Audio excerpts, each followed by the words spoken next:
So our topic for this morning is the day in the life of a Jew. And I will tell you that if you try just looking up in like an encyclopedia or a Bible dictionary and you try to look up day in the life of a Jew, like there's no shortcut. There's no cheat sheet. I would have loved to have a cheat sheet of like, okay, this is when they get up, and then this is what they eat, and then this is what they do, and then this is when they eat next, and then this, and there isn't. At least that I could find with the resources that I had. But over time, I was able to kind of make an amalgamation of several different things and pull them together. Now, if you're going to ask, or we're going to look at the day in the life of a Jew, what are we looking at? We're looking at like the time of Abraham to even beyond the time of Jesus, right? And I want to ask you, did a lot of things change over that time period? Yeah, we went from primarily herdsmen traveling around through the wilderness to slaves in Egypt. Do you think that the way their days were set up might have been a little bit different? To wandering in the wilderness for 40 years, and that was going to be different, right? To the time of the judges, where they're starting to settle in, and that's going to be different from when they're wandering, right? And then you have the monarch periods, where that might be similar to when they're inhabiting the land. And then you have the exile, where a lot of them are actually taken out of the land, and what they do in Babylon, that's going to be different. And then you have them coming back during the intertestamental period, which is about 400 years. And things are going to look a little bit different during that period of time. And then once the time of Christ comes and you have Roman occupation of the Holy Land, things are going to look differently then. And some of that is going to be influence of culture, understanding of time. Who knew? The way that you talk about time changes between Old and New Testament. How time is broken up, how the day's broken up, different things like that. And it sounded really smart just now, me saying all of that. I did not studiously figure out the day in the life of Jew for every one of those time periods. I did not do that. We are going to be looking at the day in the life of a Jew during the time of Christ. And I'm like, oh, that's like cheating.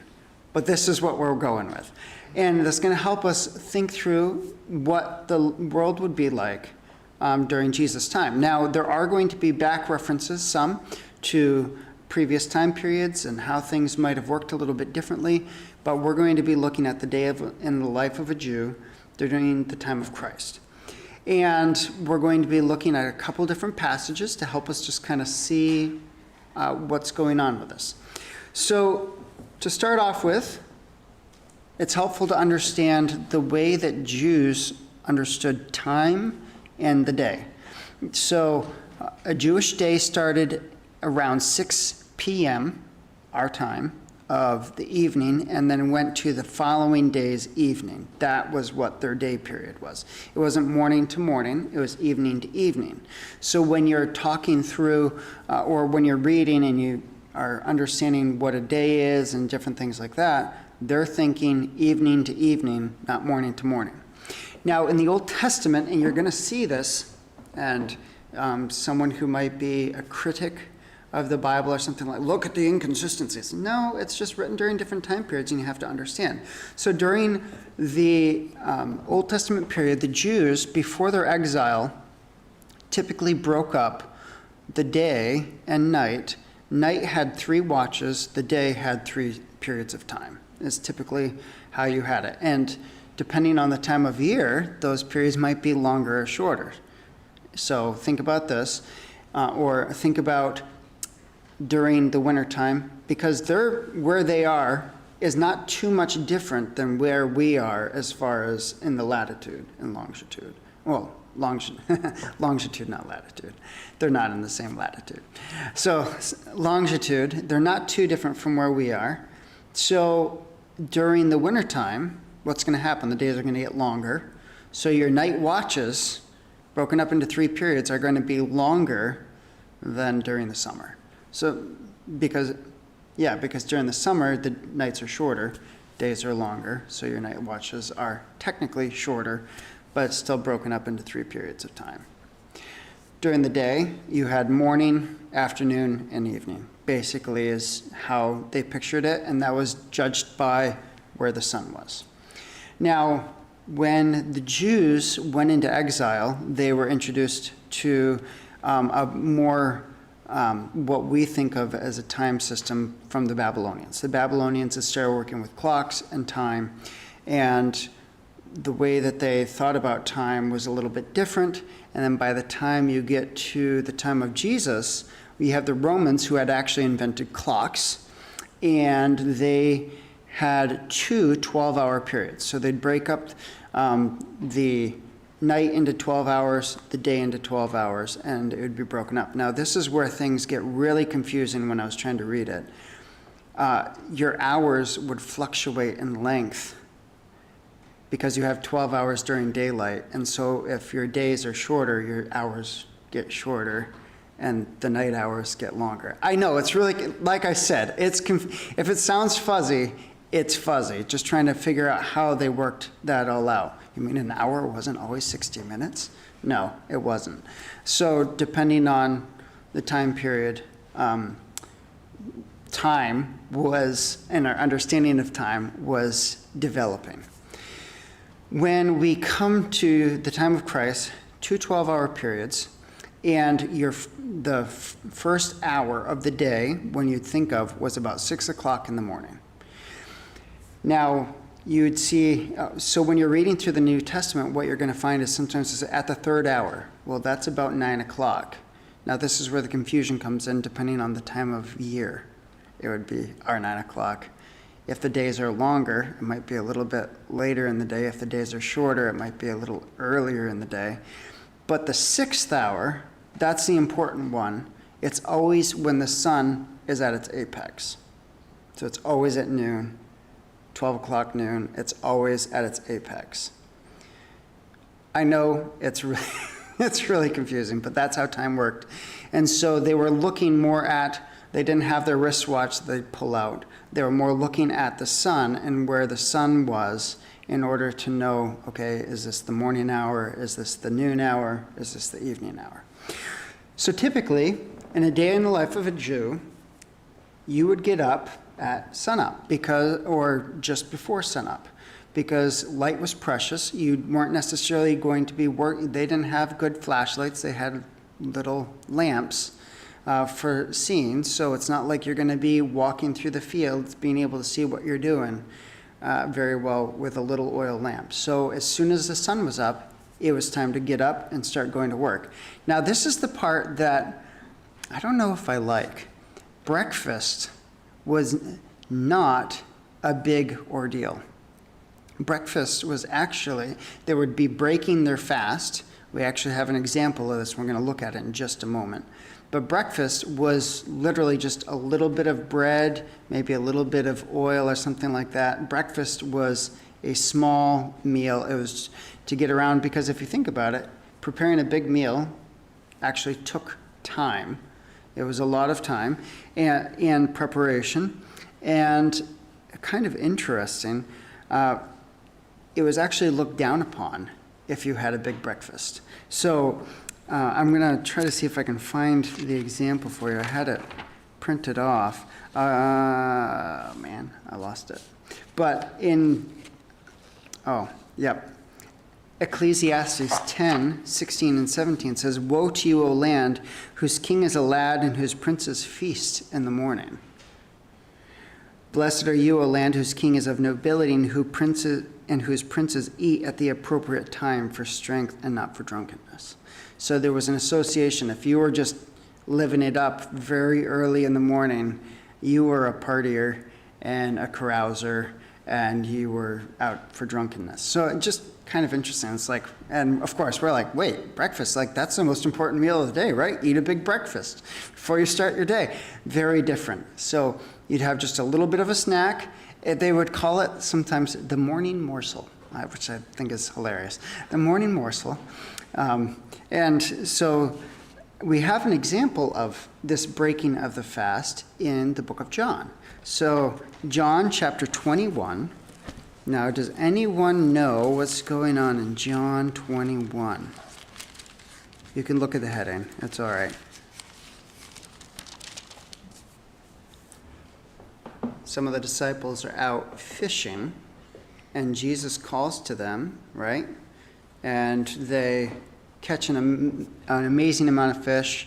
Peter recognizes it's Jesus. He swims to shore, and then in verse 12, Jesus said to them, "Come and have breakfast."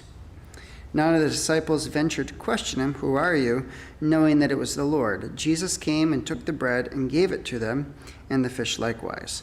So this is now the third time that Jesus manifested to the disciples after he was raised from the dead.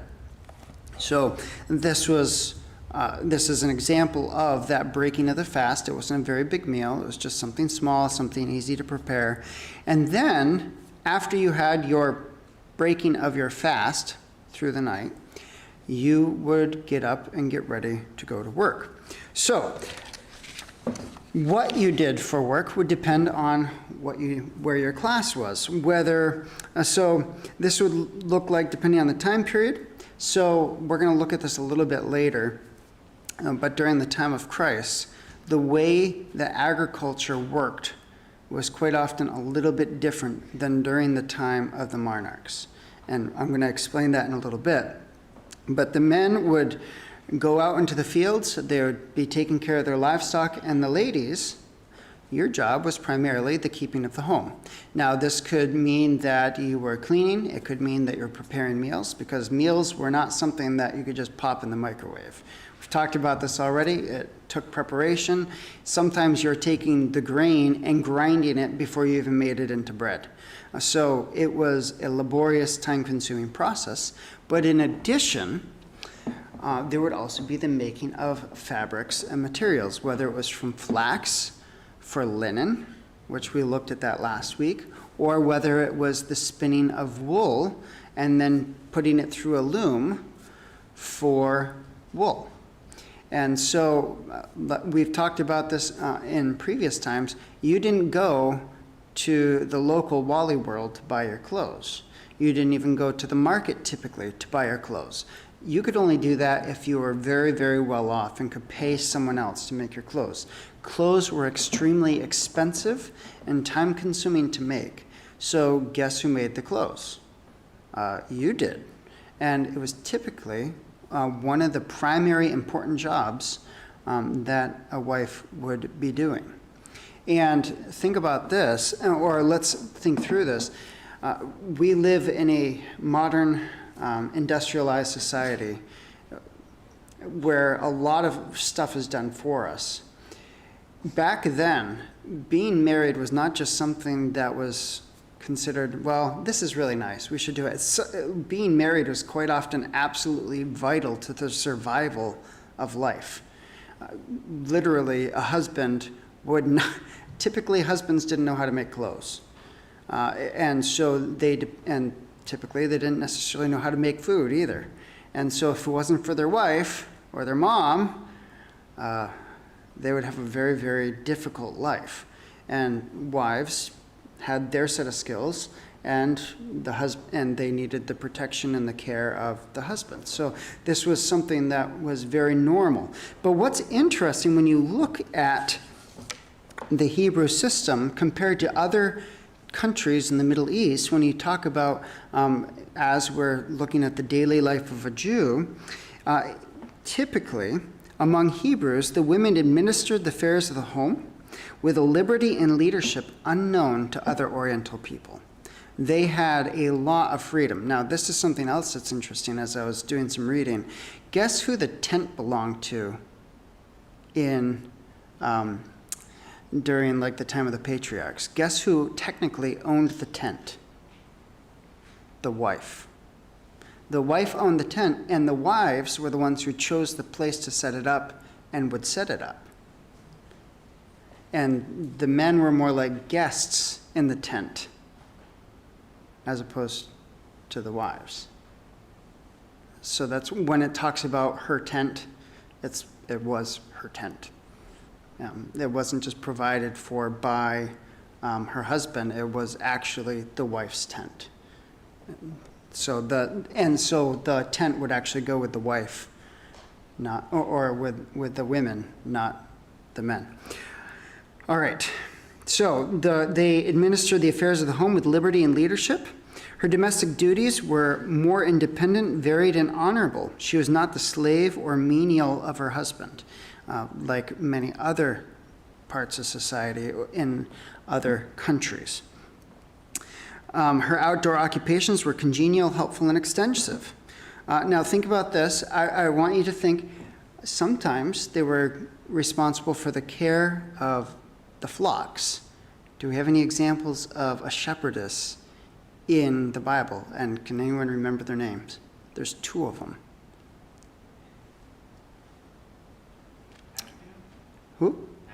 Well, Abigail was not Abigail, but close. No. Rachel. And the other one we don't have, well, we actually do have her name, but later on, Zipporah. So remember when Moses meets the 7 daughters of Jehu, or not Jehu, the 7 daughters of the leader of Midian, they're shepherdesses, all right? So we have that. They spun wool and made clothing for the family. Is there a reference to an excellent wife making clothing? And where is it? Proverbs 31, all right? And what they also had the opportunity, so they would make, and if they had enough extra, so they would make their clothing, make sure their family was clothed, and then what could they do with the extra? They would sell it in the marketplace. And they had the freedom and liberty to do that. All right, now this one's going to be a little obscure. What about, who do we have that made a little linen tunic for her son every year where he was serving at the tabernacle? Does anyone remember her name? Hannah. All right, yeah, we're getting there. All right, so, and she was the one who made it. All right, now think about when we went through Exodus, right? And there was the instructions for the making of the tabernacle. Who made all the fabric for the covering of the tabernacle? And we actually have record of it in Exodus 35, starting in verse 24. Everyone who could make a contribution of silver and bronze brought the Lord's contribution, and every man who had in his possession acacia wood for any work of the service brought it. All the skilled women spun with their hands and brought what they had spun in blue and purple and scarlet material and fine linen. All the women whose hearts stirred with a skill spun the goat's hair. So, thinking about the building of the tabernacle, it was not just the men or just Moses or just the Levites. This was an entire nation activity. The women that God had basically encouraged, or they felt led to make material for the making of the tabernacle. Women and men both brought materials with the skills that they had to serve God. Now, she contributed by her weaving and needlework. So the wife would do that. And we also have we've had a character study just a few weeks ago about someone who used the making of clothes and used it as a charitable act towards giving towards people who didn't have any. Tabitha, all right? So we have several different opportunities that we see. Women ground grain, prepared the meals, invited and received guests, all right? Drew water for the household use and for guests and even their camels. Oh, that sounds like a familiar story. Rebecca, right? So the story of Rebecca. So Hebrew women enjoyed a freedom that corresponds favorably with their larger liberties granted them in the Christian era. So the Hebrew women were extremely independent as far as the opportunity of what they were able to do and work. And this was the need to survive, and the ability to survive was not dependent on any one person. It was required that the whole family would work together. And as I was doing some reading, as soon as a child could receive orders or follow instructions, which like around the age of 4, if you had a young boy, guess where he'd be? Out in the field with his dad. And we have examples of that too. If we had a young girl, as soon as she was able to follow instructions, guess what she would be doing? Learning and acquiring skills and helping her mom with the different tasks that her mom had. While the women were busy with the upkeep of the home, the preparing of meals, and the production of fabric for clothing or selling of the extra, the men would typically be working, either in the fields. There may be, and during the time of Christ, actually, we had a lot more trades. So early on in Israel's history, almost everyone was agrarian. You had your farm, you built everything that you needed. You would have all the livestock you needed. You'd have all the food would come from primarily your own land and your own livestock. When we come to the time of Christ, things have changed quite a bit. The Romans are occupied, and if you have, so say you're a government that has come in and you've taken over a land and you want people in charge and you want them to be favorable to you, what do you need to do? Quite often you give gifts. And so large tracts of land would often be given to people in power. And now if you have one guy and a fairly small family, but you have a large tract of land, are they going to be able to tend and take care of it all themselves? And the answer is no. So you need to either have stewards and servants under you, or you need to hire day laborers to work your fields. So you may, if a family has land, the father and the sons would go out and be working in the field and caring for the animals. However, if you did not have land, you didn't have much for property, you might go out to the marketplace and you would look and see if anyone was hiring to work in the fields that day. And so that might be working just one day, and then you go home at the end of the day, and then you go out to the market and hope that all the jobs haven't been taken yet that day. So very, very different time period, a very different way of working during the time of Christ than during the time of the monarchs with King David and King Solomon. So we have the day laborers, but then you might also have craftsmen. And craftsmen, they might have been masonry, they might make pottery, and then there's also carpentry. And we're going to be looking at that in just a little bit longer. But before we do that, so they've gone out, they've had a very small meal, they've gone out and started working, but I want to ask you, what is the Middle East like? What is Israel like about noon? Extremely hot. And I don't know about you, but when I'm extremely hot, my production and ability to work well goes down. It's also a little bit more dangerous. And we're talking instead of 80 degrees, we're talking like 100 degrees or more. So this would be the time when you would have your first major meal would be right around noontime, when the sun was at its zenith and it was very, very hot out. This would be the time to find some shade. Maybe you'd go home, or maybe you would eat at your place where you were working. You would have brought your food with you. And so this mealtime, we have an example of this in Ruth chapter 2.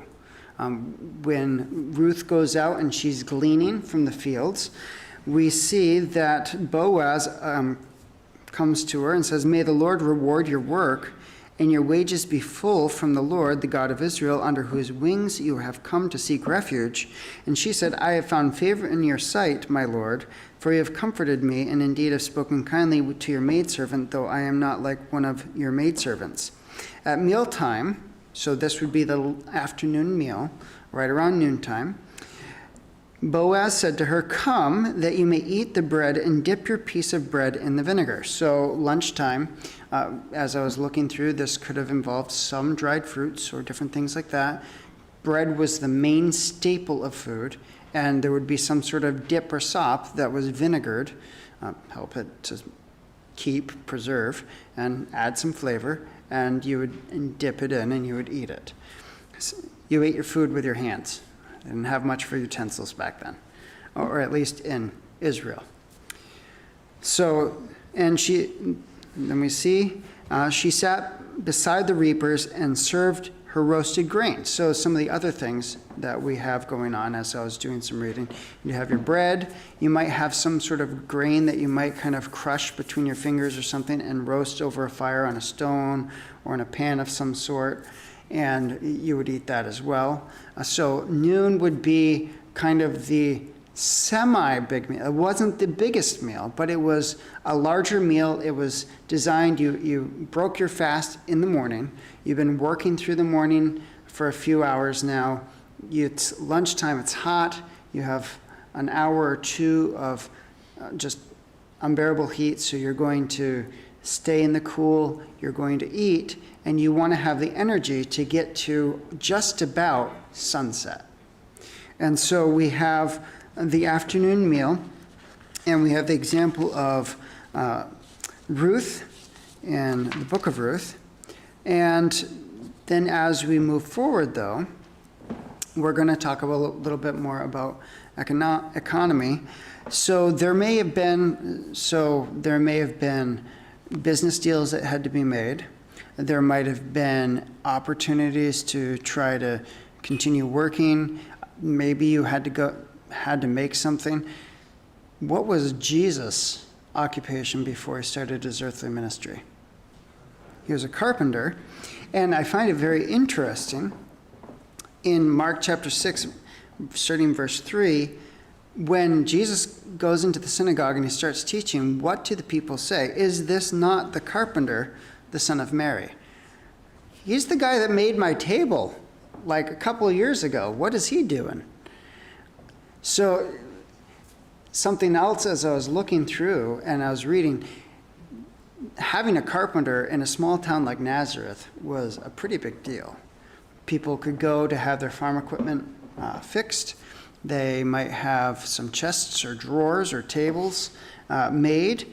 And actually, when the building of houses, if you built a house, we've looked at that before with the mud brick houses, but what was used across for beams? It was wooden beams, and who would be the one that would make that if they had the skills to do it? It would be your town carpenter. So, and as I was looking through the history of Nazareth, before the time of Jesus, Herod the Great actually had destroyed Nazareth, a lot of it, and it got rebuilt by his son. And so when Joseph and Mary had come back to Nazareth, it's very possible that Joseph, and with the help of Jesus and maybe any other brothers that were around, had helped build many of the houses that were there during the time of Jesus. So just interesting side notes and tidbits about working and that sort of thing. Now, I kind of had touched on this or alluded to this already, but due to economic hardship and political changes, a growing proportion of the better land came into the hands of absentee landlords. On several occasions, they gained ownership through the patronage of the Herods. So Rome had put the Herods in charge. The Herods were trying to keep the peace. No one liked the Herods, so basically they paid people off by giving them land. And so they gained ownership that way. Or the Romans. They used tenant farmers. And let's look really quick at Mark chapter 12.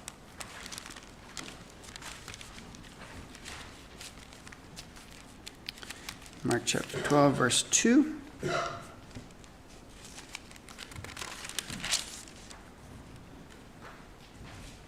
And I'm going to actually start in verse 1. And he began to speak to them in parables.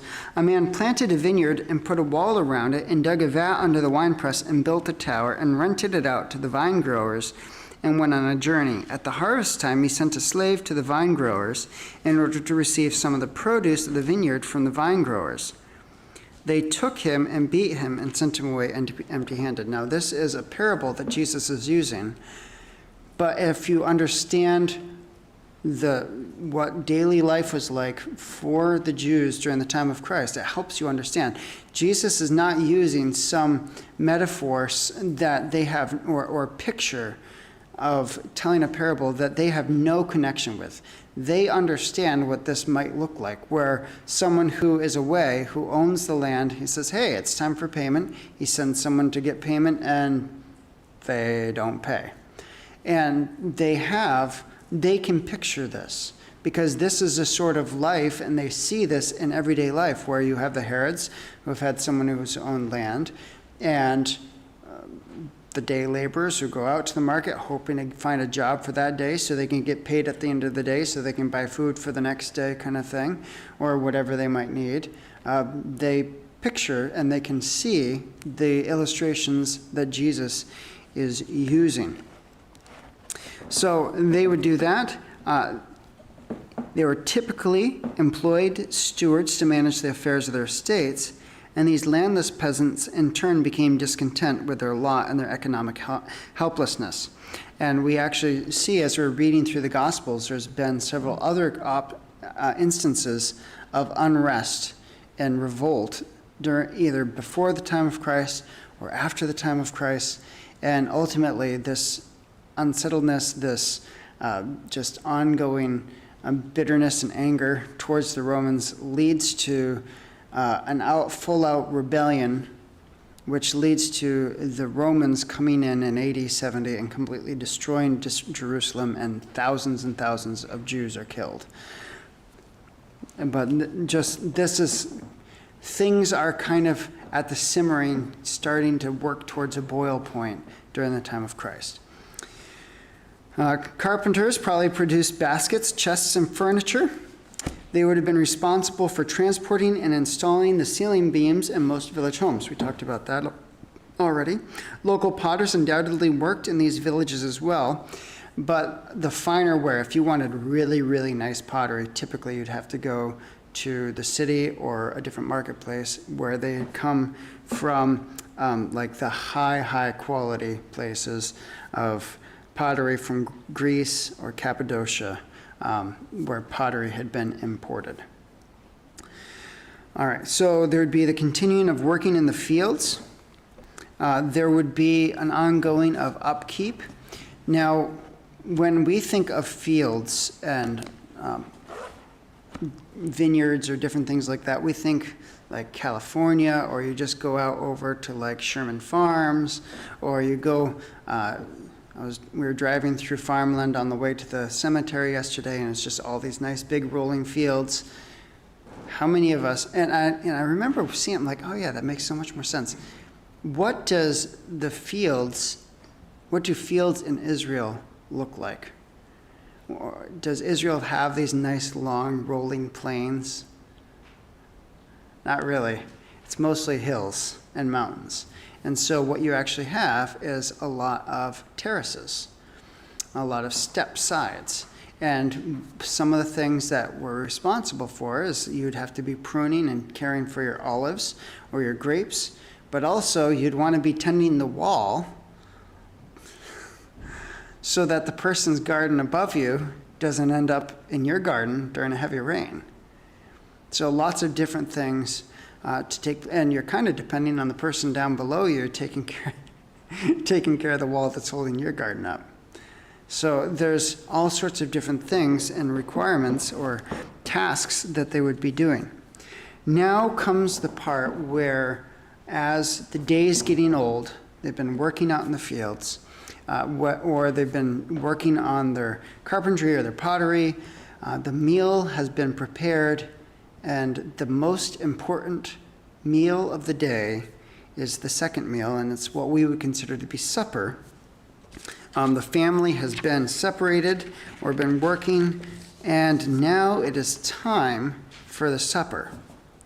It's the most important meal of the day when the whole family would come together for the evening. It is the time of the feast. By the way, when Jesus feeds the multitudes in the feeding of the 5,000, it takes place about this time of day. So this is a special time. It was an intimate meal where everyone would gather around the table, and we've talked about that some, but it was not a very high table. It was maybe a foot or so off the ground, and there would be like either pads or pillows or some sort of really low sofa type thing to lay on, and everyone would lay on their left side and eat with their right hand, because that was your clean hand, and everyone would kind of be stacked around the table, and you would enjoy a meal. And this would be the time for fellowship and talk and interaction and all of that along those lines during that. Now, this would be included in, this would be bread. There would be different sauces and different things that you could sit. And the other thing that was kind of fun is that sometimes it might have been just one bowl that everyone else that you're all eating out of the same bowl together. And we're kind of like, oh, that's gross. But it showed a sense of intimacy. You would have this one big bowl, so it may not have been super hard to prepare as far as you didn't have like this cooking and then this cooking and this cooking. You had everything cooking together. And it was a way that eating a meal together was a way that you would have intimate communion with one another as a family or any guests that may have come in. This is the opportunity to catch up and to interact. And this was just a part of daily life. This wasn't like on special occasions. Every evening at the end of the day was a special occasion. That was the opportunity that the family, who had been working so hard in various different ways, came together and would spend time together. Daily life was it was important that they worked together. There was going to be many and various tasks that were given, and as kids worked with their parents, they learned the skills and abilities that they needed in order to live and survive when they grew up. There was the instruction and teaching of the children in these things. But now it's time. We're going to go to the book of Deuteronomy, and we're going to look at Deuteronomy chapter 6. And the Jews were not necessarily always the best at this, but you think about Jesus. Did Jesus just automatically know everything there was in the Bible? No. He actually had to learn just like any one of us, and he had to be taught. Do you think Jesus, the first time he ever went and tried to make a table, he did it perfectly and did it just right the first time? No. How about the first time he tried to use a saw? I remember trying to use the saw for the first time. It was like one of those old carpenter saws, and I could do it, I could pull, but as soon as I went to push, it would like bow and do all sorts of weird stuff. And it took learning and skill to be able to use a saw well. Now, there's something far more important, not that these aren't important, that was also supposed to be taking place when the family came together as well. And we're going to see that in Deuteronomy chapter 6. And we're going to start in verse 1. This is the commandment, the statutes and the judgments, which the Lord your God has commanded me to teach you, and that you might do them in the land where you are going over to possess it, so that you and your son and your grandson might fear the Lord your God, 3 generations, to keep all his statutes and his commandments, which I command you, all the days of your life, and that your days may be prolonged. O Israel, you should listen and be careful to do it, that it may be well with you, and that you may multiply greatly, just as the Lord, the God of your fathers, has promised you, in a land flowing with milk and honey. Hear, O Israel, The Lord is our God. The Lord is one. You shall love the Lord your God with all your heart and with all your soul and with all your might. These words which I am commanding you today shall be on your heart. You shall teach them diligently to your sons, and shall talk of them when you sit in your house, and when you walk by the way, and when you lie down, and when you rise up. You shall bind them as signs on your hand, and they shall be as frontlets on your forehead. You shall write them on the doorposts of your house and on your gates. Now think with me as a family gets up and around during the time of Jesus. Jesus had to be taught. And Jesus obviously took initiative. I'm sure he learned well. But when you get up in the morning, what is your conversation and what is it directed towards? On the way to the fields, when you're getting ready to work, or when you're sitting in your home spinning or weaving the loom, what is your conversation? What is the instruction that is given? On the way back from work, when you get ready to sit down and have a meal together, what is supposed to be one of the things that characterizes the conversation and the instruction that is being given? So we think about teaching life skills. I'm a parent. I have 2 children. Teaching life skills to my children, learning how to make your bed, how to wash dishes, how to mow the lawn, how to work on a car, how to change a tire, all of those different things. Those are important skills. But in addition to those, if I'm only teaching them that, I am not doing my whole task. Mixed in and mingled in with all of those other things is to be an instruction of the character and the nature of God and what he requires. There's this teaching that is supposed to be taking place in everyday life. And the teaching can be either didactic, what I'm saying, but it also involves what I'm doing. So how does Dad respond when he rounds the nut off that he's trying to take off, and now he's really stuck? How does Dad respond when I haven't gotten what I need to done yet, and I'm running out of time? Those sort of teaching. What I am doing and how I'm interacting with and how I am living in front of my kids is teaching them something as well as we go through everyday life with the tasks that we are given.